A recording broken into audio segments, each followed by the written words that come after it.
ఈరోజు మనం mango egg curry చేసుకుంటున్నాం. మామిడికాయ ముక్కలు, 6-7 పచ్చిమిరపకాయలు, 3 ఉల్లిపాయలు ముక్కలుగా కట్ చేసుకుందాం. ముందుగా కట్ చేసి పెట్టుకుని ఉల్లిపాయలు వేసుకుందాం. 1 స్పూన్ పసుపు. మనం గోల్డ్ కలర్ వచ్చేంత వరకు ఉల్లిపాయలు వేయించుకుందాం. ఉల్లిపాయలు వేగిపోయాయి. 1 స్పూన్ ఉప్పు,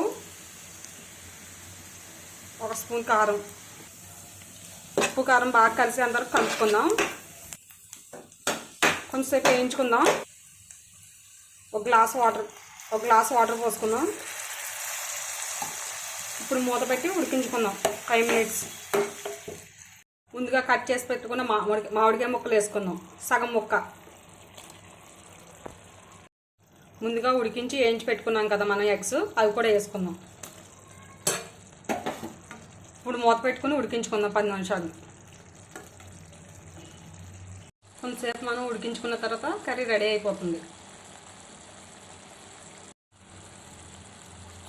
మామిడికాయ ఎగ్ కర్రీ రెడీ అయిపోయింది. Easy and tasty. మీరు కూడా ట్రై చేయండి.